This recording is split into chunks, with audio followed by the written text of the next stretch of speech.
Pemirsa, hujan deras mengguyur Sukabumi, Jawa Barat, menyebabkan belasan rumah terendam banjir. Dan tak hanya rumah, banjir juga mengakibatkan sepeda motor dan gerobak pedagang terbawa arus air.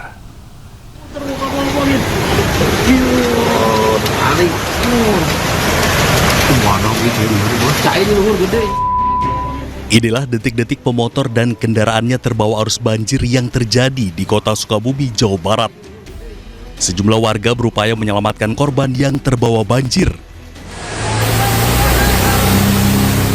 Derasnya air membuat kendaraan roda 4 mogok di tengah jalan sehingga membuat pengendara terjebak di dalam mobil. Kejadian itu membuat warga yang berada di lokasi kejadian panik dan meminta pertolongan warga lainnya.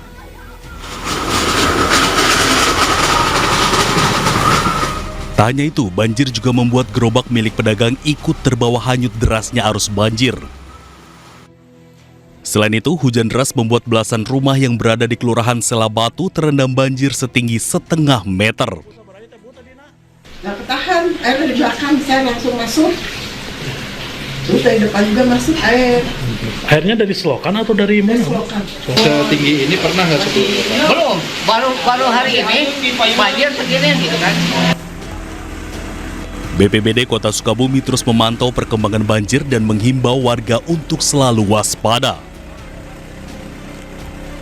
Dari Sukabumi, Jawa Barat, Budi Setiawan, iNews melaporkan.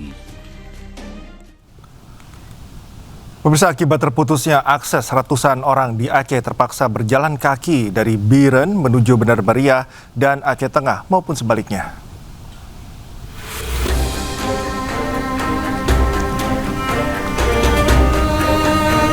Warga terpaksa berjalan kaki puluhan kilometer akibat akses jalan darat belum bisa ditembus kendaraan.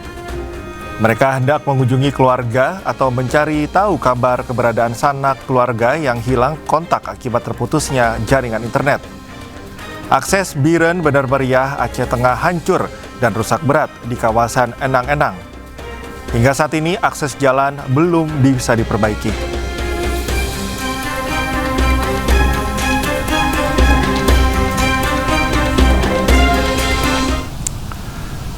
Pasca banjir bandang yang melanda Aceh Tamiang, sejumlah pengungsi kini menghadapi masalah baru. Sulitnya air bersih membuat warga harus berjalan kaki hingga beberapa kilometer untuk bisa mendapat bantuan air.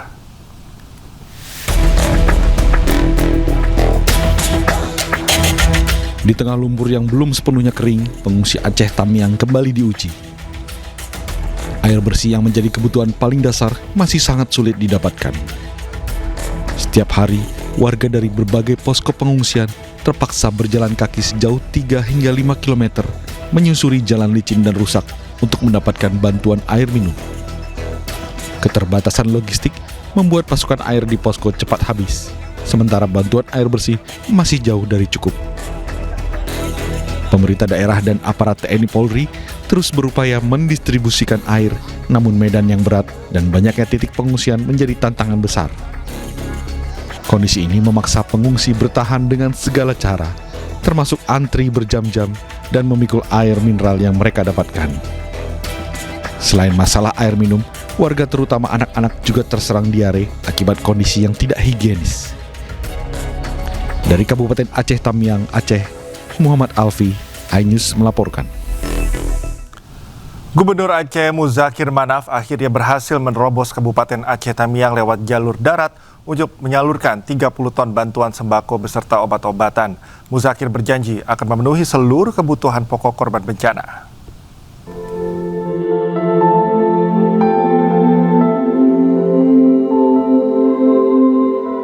Kabupaten Aceh Tamiang menjadi salah satu wilayah yang mengalami dampak paling parah setelah dihantam banjir bandang dan longsor.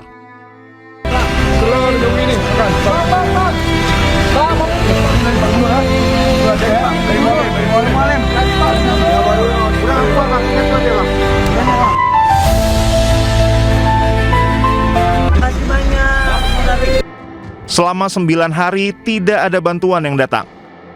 Tidak ada air bersih, listrik, dan jaringan komunikasi.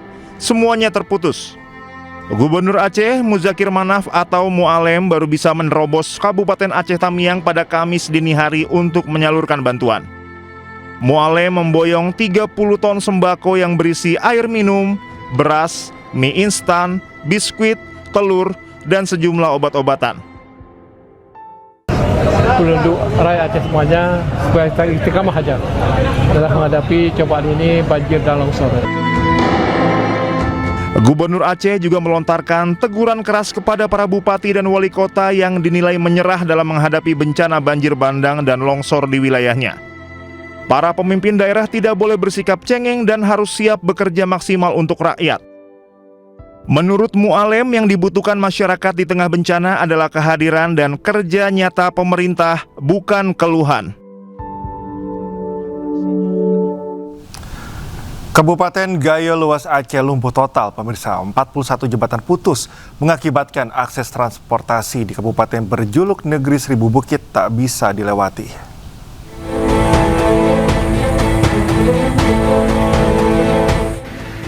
Lumpuhnya akses transportasi bukan saja terjadi pada penghubung antar kecamatan, melainkan antar kabupaten. Akses jalan lintas nasional yang menghubungkan Kabupaten Gayo Luas dan Kabupaten Aceh Tenggara lumpuh, usai jumlah titik badan jalan putus. Jalan aspal terputus dengan panjang mencapai 175 meter dan kedalaman longsoran tanah lebih dari 100 meter.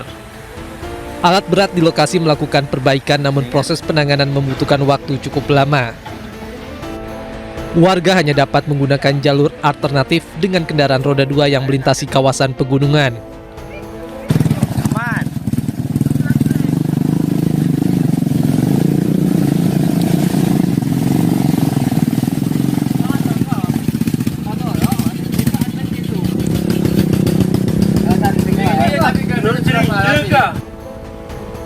Setidaknya 6 titik putus dan yang terparah terletak di Desa Tetumpun, Kecamatan Putri Betung. Dari Kabupaten Gayo Luas Aceh, Dosaino Ariga iNews melaporkan. Pemirsa, TNI mendistribusikan bantuan logistik untuk warga yang masih terisolasi akibat banjir bandang dan tanah longsor di Kabupaten Aceh Tamiang, Aceh. Pendistribusian menggunakan metode airdrop yang dilengkapi dengan parasut.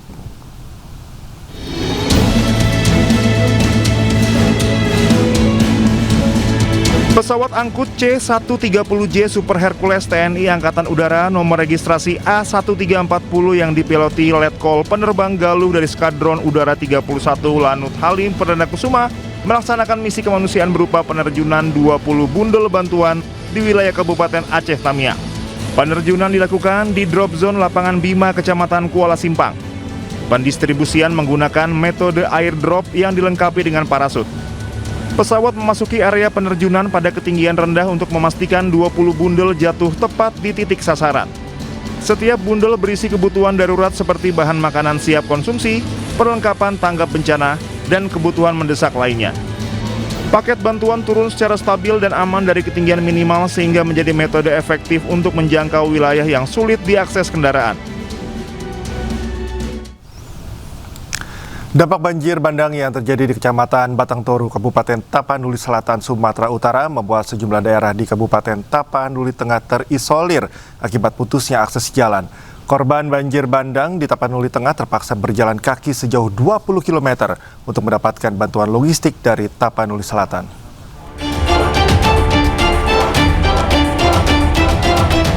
Imbas banjir bandang, sejumlah daerah di Kabupaten Tapanuli Tengah terisolir akibat putusnya akses jalan ke tempat tinggal mereka. Warga Tapanuli Tengah harus berjalan kaki sejauh 20 km sembari memikul bantuan bahan pangan untuk kebutuhan mereka. Banjir bandang yang membawa material gelondongan kayu memutus akses jalan dan memporak-porandakan 3 desa di Kecamatan Batang Toru, Kabupaten Tapanuli Selatan, Sumatera Utara. Bencana tersebut juga membuat sejumlah daerah di Kabupaten Tapanuli Tengah terisolir. Ini dari mana tadi bang mikulnya bang? Di sana. Dari Tapsel bang? Iya. Iya. Oh, kenapa bang di tempat kita bang? Hah? Nggak ada bantuan? Nggak ada bantuan bang. Nggak ada bantuan. Ini mau sejauh mana bang mau dibawa ini bang? Sejauh sekitar 20 kilo. 20 kilo ini bang? Iya bang. Jadi di tempat abang memang sama sekali nggak ada, belum ada bantuan sama ini? Belum bang. Belum ada bang. Ini mau ke desa mana gitu bang? Mau ke desa Parklonas ini bang. Hah? Parklonas. Parklonas. Iya bang. Warga berharap pemerintah dapat segera mendistribusikan bantuan logistik ke Tapanuli Tengah. Dari Tapanuli Selatan, Sumatera Utara, Indra Mulya Siagian, iNews melaporkan. TNI Angkatan Laut mendistribusikan logistik bantuan kemanusiaan di Sibolga, Sumatera Utara. Bantuan didistribusikan oleh heli Panther TNI Angkatan Laut yang lepas landas dari KRI Dr. Rajiman Widyo Ningrat. Bantuan logistik yang diberikan berupa beras, mie instan, dan air mineral. KRI Dr. Rajiman Widyo Ningrat sendiri saat ini baru tiba di dermaga Pelindo Sibolga dengan membawa personil medis dan berbagai pelatihan kesehatan, peralatan kesehatan. Bahan logistik yang dimuat di KRI mencakup bahan makanan, minuman, obat-obatan, pakaian, dan tabung oksigen.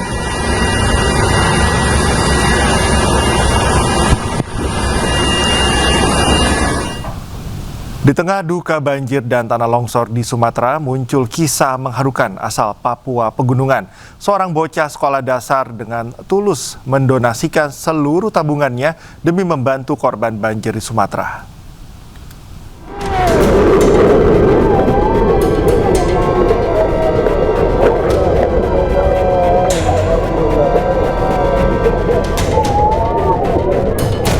Bencana banjir bandang dan tanah longsor yang melanda 3 provinsi yakni Aceh, Sumatera Barat, dan Sumatera Utara menjadi duka mendalam bagi masyarakat Indonesia. Banyaknya korban tewas, warga yang terpaksa mengungsi karena permukiman penduduk terendam, sejumlah jembatan terputus, jaringan listrik dan komunikasi turut terputus, memperlambat evakuasi dan turut menjadi perhatian publik. Jadi disumbangkan? Iya. Untuk Sumatera yang banjir. Untuk Sumatera yang banjir. Betul, terjadi ke Jayapura berarti? Iya. Sementara di tengah duka bencana ini, Pison Kogoya, seorang bocah SD dari Papua Pegunungan menunjukkan aksi solidaritas dengan membongkar celengan tabungannya yang sudah dikumpulkan selama 1 tahun penuh.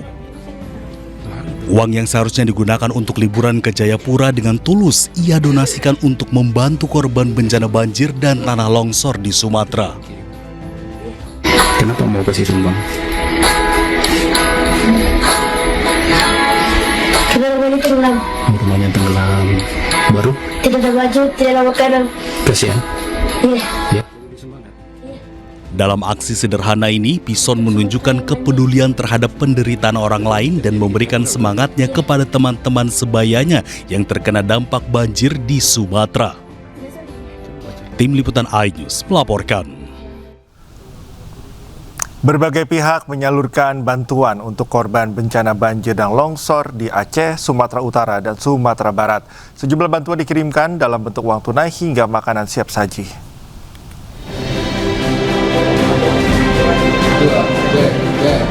PT Charun Pokpan Indonesia Tbk selaku mitra Kementerian Pertanian bidang peternakan dan kesehatan hewan menyalurkan bantuan kemanusiaan untuk korban banjir dan tanah longsor melalui program Kementan Peduli Bencana Banjir Aceh, Sumatera Utara, dan Sumatera Barat. Bantuan ini dilepas oleh Menteri Pertanian RI Andi Amran Sulaiman pada hari Kamis di kantor Kementerian Pertanian RI Jakarta. Ini menegaskan komitmen CPI dalam memberikan solidaritas dan dukungan bagi masyarakat yang sedang berjuang di tengah musibah. Diharapkan kebutuhan pangan dan logistik bagi warga terdampak dapat terpenuhi. Bantuan CPI berfokus pada makanan siap saji dan kebutuhan logistik mendasar yang dibutuhkan di pengungsian. Bantuan senilai 4,3 miliar ini meliputi dukungan dana, tunai, serta produk sosis siap santap senilai 1,1 miliar rupiah.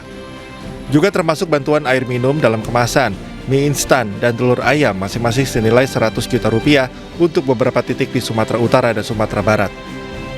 Jadi kami dari Charun Pokpan atas keikhlasan kami sendiri bahwa kami seluruhnya menyalurkan 4,3 miliar seharga penduduknya dalam bentuk barang dan uang. Barangnya adalah berbentuk makanan siap saji, bentuk sosis. Hari ini barangnya diberangkatkan 20 truk siap saji semuanya. Terus yang lainnya adalah berupa yang sudah berangkat adalah ada telur, ada daging ayam, ada air mineral.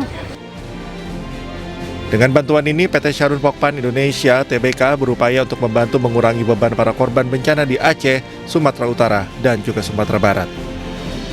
Dari Jakarta, Dias Triawan, Seto Pratomo, iNews melaporkan.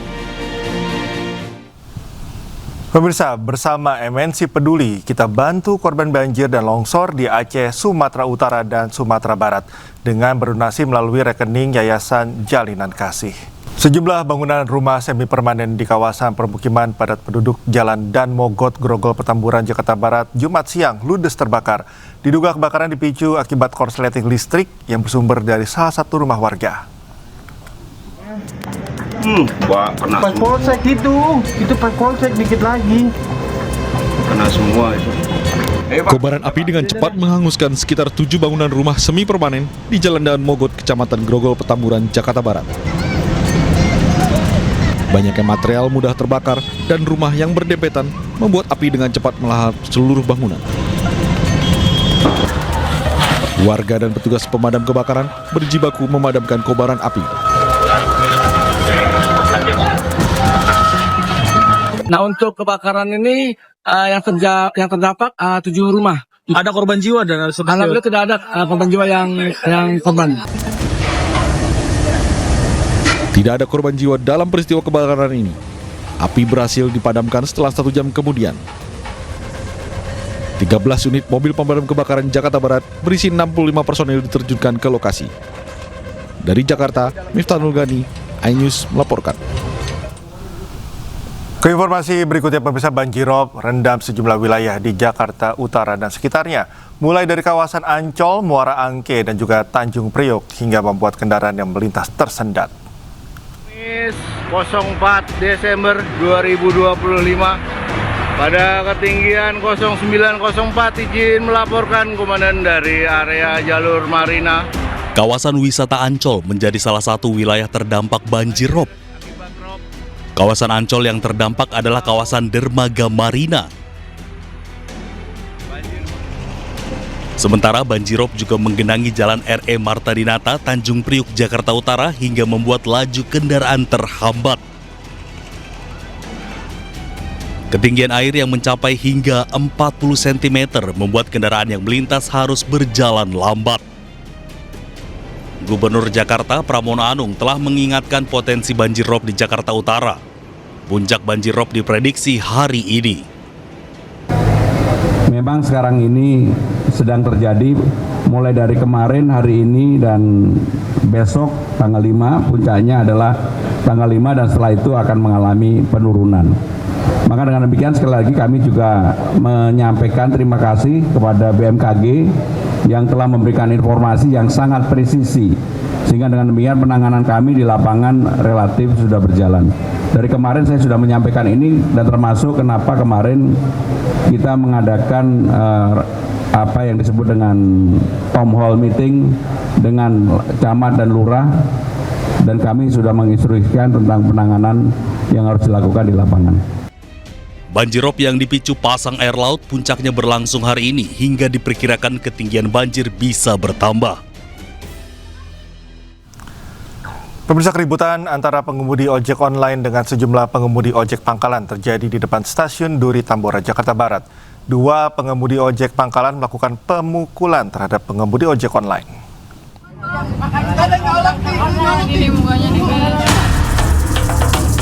Dari rekaman video amatir, keributan antara seorang pengemudi ojek online dengan sejumlah pengemudi ojek pangkalan terjadi di depan stasiun Duri Tambora, Jakarta Barat. Pengemudi ojek online ini mendapat pukulan oleh sejumlah pengemudi ojek pangkalan. Sementara seorang wanita yang merupakan penumpang ojek online berusaha menenangkan pengemudi ojek pangkalan. 2 pengemudi ojek pangkalan yang melakukan tindakan pemukulan ditangkap tim unit reskrim Polsek Tambora. Keributan antara pengemudi ojek online dengan sejumlah pengemudi ojek pangkalan hanya dipicu kesalahpahaman mengenai aturan penjemputan penumpang. Jadi ketika ada ojek online ingin mengangkut penumpang, lalu terjadi kesalahpahaman antara ojek pangkalan, sehingga terjadi pemukulan seperti di video tersebut. Untuk pelaku sudah diamankan? Untuk pelaku saat ini sudah kami amankan 2 orang di Polsek Tambora. Setelah dilakukan mediasi, kedua belah pihak antara pengemudi ojek online dengan ojek pangkalan berujung damai. Dari Jakarta, Miftahul Gani, iNews. melaporkan. Sebuah video viral di media sosial memperlihatkan seorang ayah cekcok dengan anak tirinya di Kabupaten Bogor, Jawa Barat. Cekcok bermula saat sang ayah menyuruh anak tirinya membeli air galon.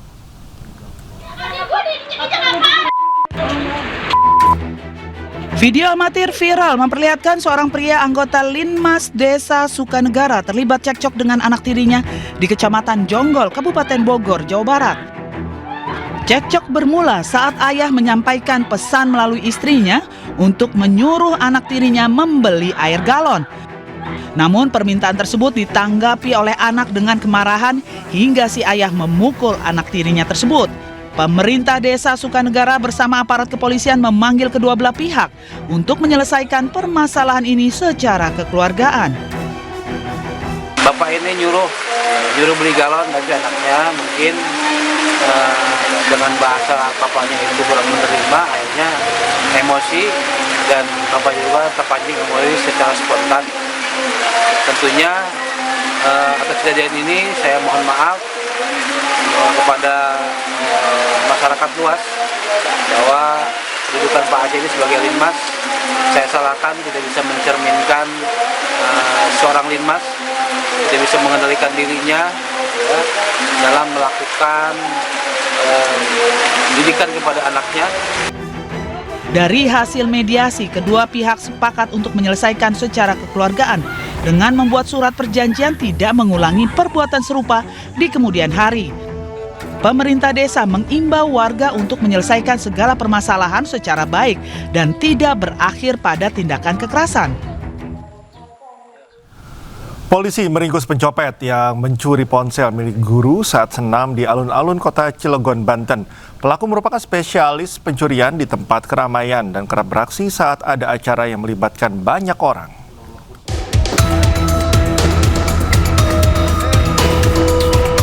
Pencopet ponsel nyaris babak belur dihajar massa setelah kedapatan mencuri ponsel milik dua orang guru yang sedang mengikuti acara senam bersama di alun-alun kota Cilegon, Banten.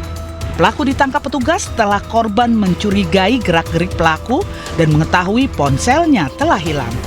Meskipun sempat berusaha melarikan diri, pelaku akhirnya bisa ditangkap dan langsung dibawa ke Polsek Purwakarta.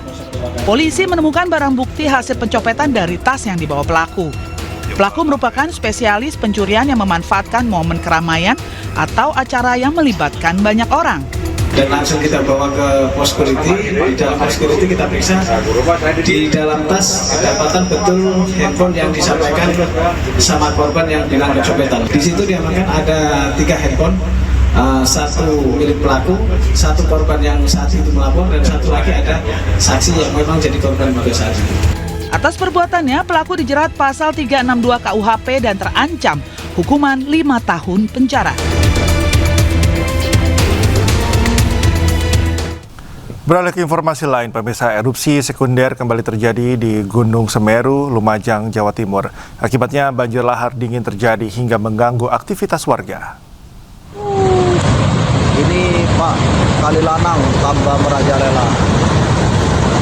Posnya pagi nggak kelihatan posnya komandan nggak kelihatan. Asap pekat bercampur abu vulkanik membumbung hingga membuat jarak pandang terganggu. Akibatnya jalur penghubung Kabupaten Lumajang dengan Kabupaten Malang sempat ditutup lantaran membahayakan pengendara. Pakai sekunder sih nggak rumah sama.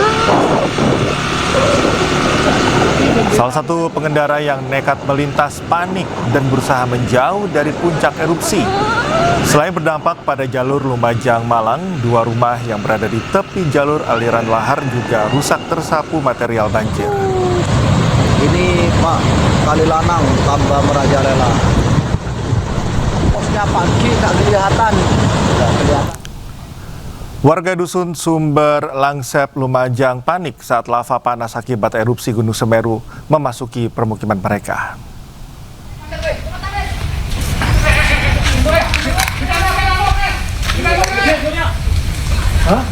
Ayo, durian ayo. Pemirsa, inilah detik-detik saat lava panas Gunung Semeru memasuki wilayah Sumber Langsep, Lumajang, Jawa Timur. Warga yang panik pemirsa mencoba menyelamatkan diri serta hewan ternak mereka. Buri ini Umi cari pin.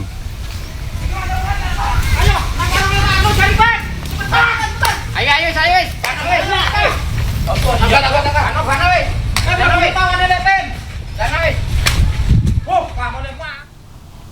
Banjir lahar hujan Gunung Semeru kembali menerjang sejumlah jalur aliran lahar.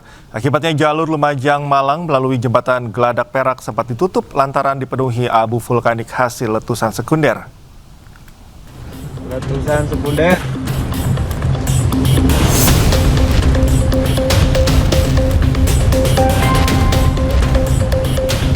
Asap pekat bercampur abu vulkanik membumbung tinggi hingga membuat jarak pandang di sekitar jembatan Besuk Koboan atau Geladak Perak yang berada di Desa Sumberwuluh, Kecamatan Candipuro, Lumajang terganggu akibat letusan sekunder Gunung Semeru Jumat siang.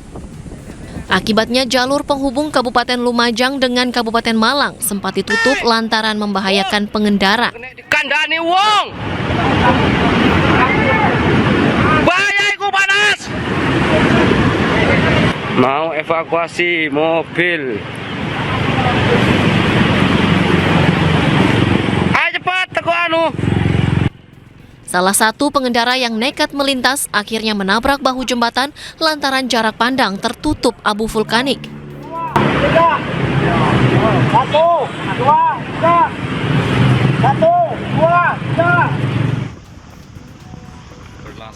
Banjir lahar hujan terjadi usai wilayah puncak Gunung Semeru diguyur hujan deras. Data Pos Pengamatan Gunung Api Semeru merekam getaran banjir mencapai amplitudo maksimal 35 mm. Selain berdampak pada jalur Lumajang Malang, akibat banjir lahar ini, 2 rumah yang berada di tepi jalur aliran lahar rusak tersapu material banjir. Terjadi hujan deras di puncak Semeru, akibat luncuran hujan itu menimbulkan letusan sekunder. Amplitudo maksimal yang terpantau terakhir sampai 35, jadi amak 35 begitu ya. Amak 35 ini sudah tergolong besar, sehingga letupan-letupan sekundernya juga besar, dan itu sudah melewati jembatan Besuk Koboan. Ayo keroyok, Kalau air sudah mengecil. Tidak ada korban jiwa maupun luka dalam peristiwa ini. BPBD Kabupaten Lumajang masih melakukan asesmen terkait dampak kerusakan akibat terjangan banjir lahar hujan Gunung Semeru. Dari Lumajang, Jawa Timur, Yayan Nugroho, iNews melaporkan. Diterjang gelombang tinggi, satu kapal tongkang yang mengangkut ribuan batang kayu dari Sumatera Barat terdampar di pantai Tanjung Setia, pesisir barat Lampung. Sebanyak 5.000 kubik kayu hutan berserakan di sepanjang pesisir pantai. Diameternya kurang lebih 2 meter ini guys. Besarnya benar nih, luar biasa besar. Dan banyak sekali sampai ke ujung sana berserakan, tumpah, diterjang badai semalam. Ya.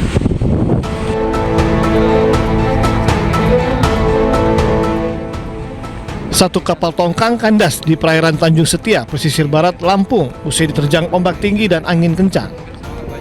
Dan warga sekitar yang menyelamatkan perahu-perahu di sekitaran sini, karena biasanya perahu-perahu diikat di sekitaran pantai sini ya teman-teman ya. Jadi beruntung mereka mengetahui saat terjadi tumpahnya kayu-kayu ini dan mereka menyelamatkan perahu masing-masing. Sebelumnya, kapal tongkang yang bertolak dari Sumatera Barat pada 2 November lalu ini hilang kendali akibat cuaca ekstrim. Ditambah tali pengikat kapal diduga ikut terlilit, memperparah situasi hingga kapal terdampar. Kapal yang membawa sekitar 4.800 kubik kayu ini mendadak menjadi perbincangan, menyusul ramainya isu kayu gelondongan saat banjir melanda Aceh, Sumatera Utara, dan Sumatera Barat. Polisi telah memeriksa 3 anak buah kapal untuk menyelidiki penyebab insiden ini. Pihak aparat kepolisian sudah mengambil langkah-langkah dan tindakan, karena di dalam kapal itu juga sudah diambil keterangan dari ABK, ada 3 orang di situ ya, sebulan yang lalu ya, pada tanggal 6 November terjadi kejadian seperti itu. Kalau kondisi kan sekarang kayunya udah keluar kemana-mana Bu ya? Untuk saat ini masih ditangani oleh pesisir barat dan Polair ya. Hingga kini, kapal beserta muatan kayu meranti merah, kayu kruing, dan kayu meranti putih masih terdampar di pantai Tanjung Setia, menunggu proses penanganan lanjutan. Dari pesisir barat dan Bandar Lampung, Andres Afandi, iNews melaporkan.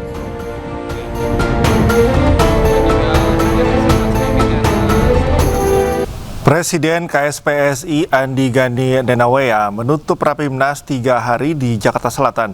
Rapimnas menghasilkan sejumlah keputusan strategis termasuk penunjukan Kapolri sebagai Dewan Penasehat. Dan itu pastinya patut kita berbangga, beliau adalah anggota. Penutupan Rapimnas KSPSI dihadiri Wakil Ketua DPR Sufmi Dasko Ahmad. Dalam rapat tahunan ini, KSPSI mengangkat Kapolri Jenderal Listio Sigit Prabowo sebagai Dewan Penasehat. Selain dekat dengan kaum buruh, Jenderal Bintang 4 tersebut juga dianggap memperjuangkan Omnibus Law.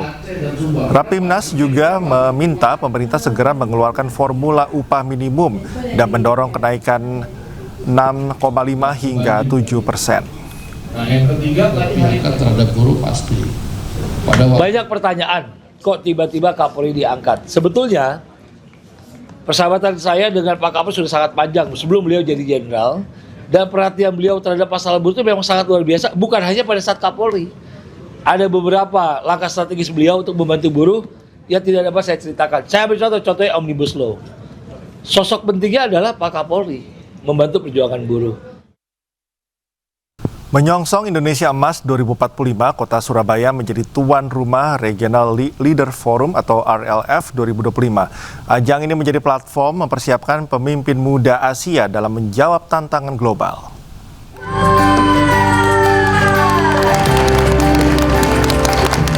Regional Leader Forum atau RLF 2025 secara resmi dibuka di Surabaya, Jawa Timur, Jumat siang. Acara ini merupakan bagian dari rangkaian peringatan 40 tahun Keluarga Alumni Program Persahabatan Indonesia-Jepang Abad ke-21 atau KAPPI-JA yang dihadiri oleh delegasi dari berbagai negara di Asia. Forum ini terdiri dari 3 program utama, yakni Regional Leader Forum, National Leader Forum, dan International Youth Leadership Academy.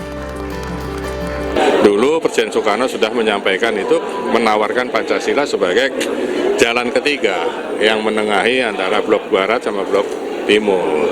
Nah, jadi di sini bisa peran itu dimainkan lagi oleh para pemuda yang generasi muda ini. Harapannya adik-adik di Indonesia, kita memiliki kurang lebih 50 universitas yang bekerja sama, bisa dan siap menjadi pemimpin yang kompeten agar ke depan Indonesia bisa lebih maju, lebih siap untuk berdiplomasi menjadi Indonesia yang hebat dan bermartabat. Dari ASEAN Jepang dan diadakan di Surabaya dan Bromo. Nah, kita memang ingin mengangkat tema-tema bagaimana nilai-nilai Pancasila, nilai-nilai Nusantara leadership itu dibawa ke tingkat internasional. Regional Leader Forum 2025 diharapkan bisa memperkuat kerjasama antar negara Asia dalam mendampingi generasi muda menjadi pemimpin masa depan. Dari Surabaya, Jawa Timur, Rahmat Ilyasan, iNews melaporkan. Pemirsa, iNews Media Group Campus Connect kembali digelar kali ini di Universitas Tarumanegara Jakarta. Dalam kegiatan ini, iNews Media Group memberikan pengalaman dan wawasan kepada ratusan mahasiswa menjadi jurnalis profesional.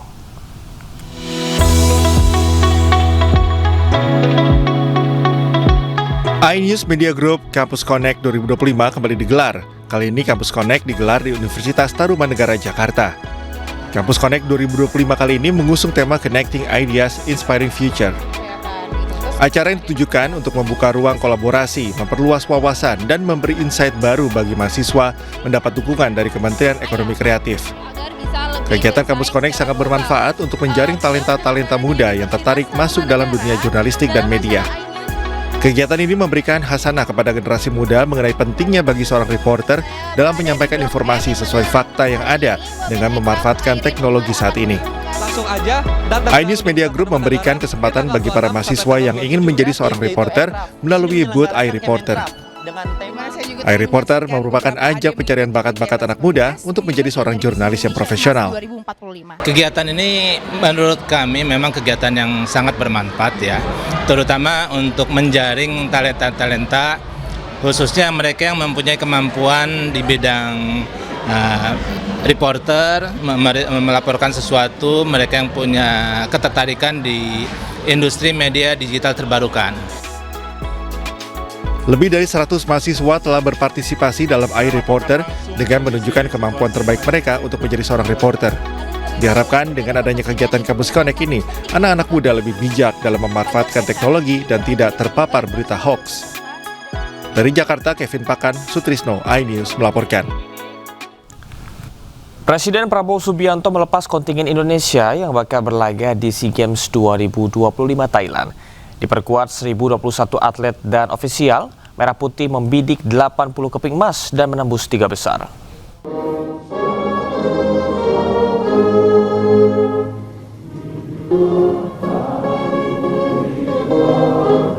...1021 atlet dan ofisial menjadi bagian kontingen Indonesia yang akan berlaga di 48 cabang olahraga dari total 51 cabur di SEA Games 2025 Thailand. Indonesia menjadi kontingen terbesar keempat setelah tuan rumah Thailand, Filipina, dan Malaysia. Menpora Erick Thohir menegaskan skuad Merah Putih siap tempur dengan target 80 medali emas dan menembus 3 besar.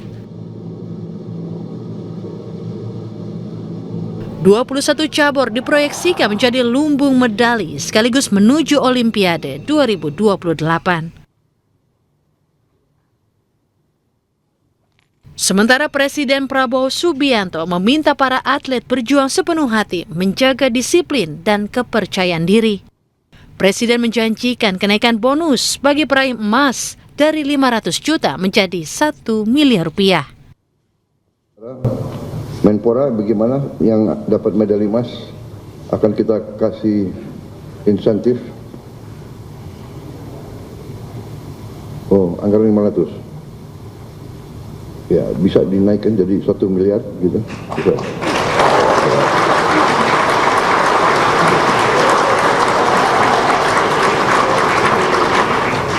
Bisa kan?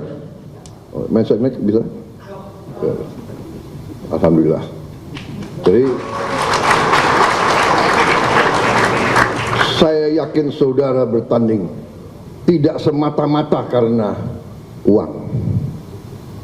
Tapi dari muka saudara-saudara kelihatan kalau mendapat penghargaan seperti itu akan sangat membantu karier kamu. Benar atau tidak? Acara di istana diakhiri dengan pelepasan kontingen Indonesia ke SEA Games 2025 dengan harapan seluruh atlet mampu mengharumkan nama bangsa dan negara.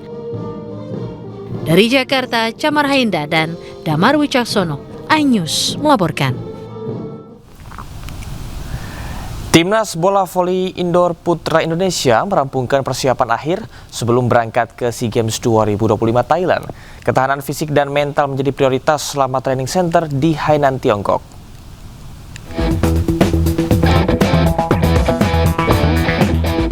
Timnas bola voli indoor putra Indonesia merampungkan persiapan akhir sebelum berangkat ke SEA Games 2025 Thailand. Termasuk pemulihan kebugaran tubuh selama mengikuti training center di Hainan, Tiongkok. Riva Nurmulki dan kolega melahap program latihan intensif guna meningkatkan kemampuan fisik dan daya tahan mereka. Sebab skuad Merah Putih bakal berlaga di SEA Games 2025 dengan misi mempertahankan tradisi emas. Dalam kesempatan makan bersama, pelatih Chef Chiang Ji memaparkan salah satu kunci keberhasilan tim adalah daya tahan fisik.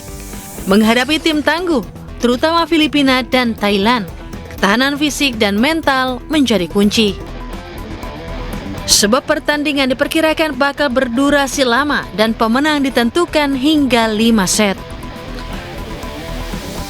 Jika drama 5 set terjadi dan Thailand diuntungkan dengan dukungan supporter, maka mental juara dengan topangan fisik prima bakal menentukan hasil akhir laga.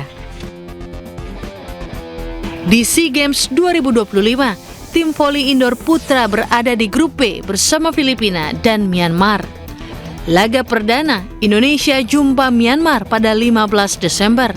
Sementara laga kedua kontra Filipina digelar 16 Desember mendatang. Sementara itu, tim bulu tangkis Indonesia berangkat ke SEA Games 2025 Thailand Jumat pagi. Alwi, Farhan, dan kolega berada dalam kondisi fit dan siap memenuhi target emas.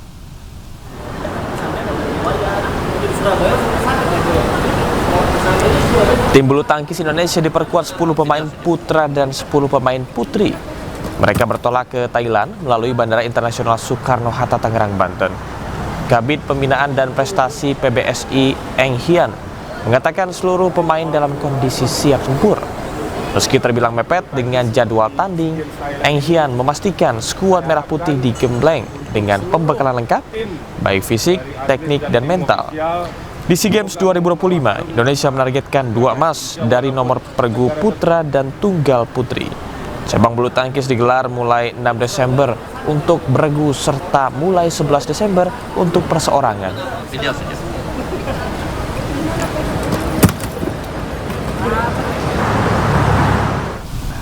Kabar mengejutkan datang dari Sinteyong, mantan pelatih timnas Indonesia yang kembali ke Indonesia. Tapi tenang dulu, STY kembali ke Indonesia bukan untuk urusan timnas Garuda, tetapi hanya untuk berlibur.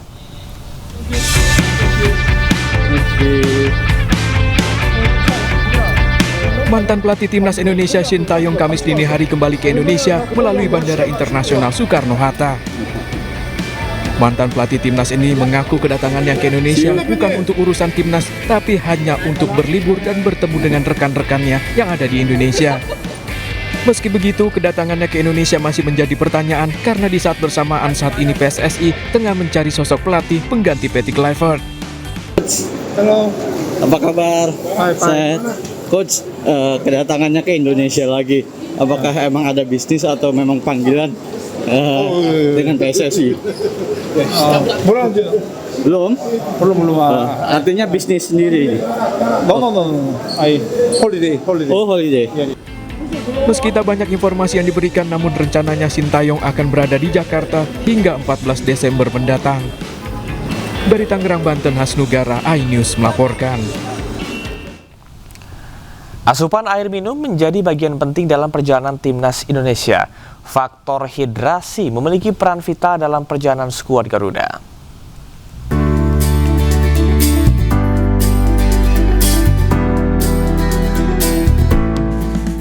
Aqua sebagai air mineral resmi Tim Nasional Indonesia menghadirkan kampanye besar yang menekankan pentingnya kebersamaan dalam perjalanan timnas, sekaligus langkah awal dalam perpanjangan kerjasama dengan PSSI. Kampanye ini bertajuk Semangat Aqua, Semangat Kita, ditandai oleh peluncuran jersey pemain ke-12, di mana peluncuran ini menjadi bentuk penghargaan bagi para pendukung setia, keluarga pemain, kru atau ofisial, hingga petugas lapangan yang selama ini berperan besar dalam perjalanan Tim Nasional Indonesia.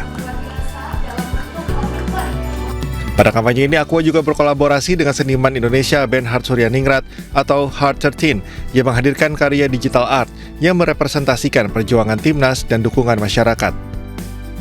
Selama lebih dari 5 dekade, Aqua selalu hadir di tengah masyarakat dan kini ingin terus mengalirkan semangat yang sama bagi perjalanan skuad Garuda.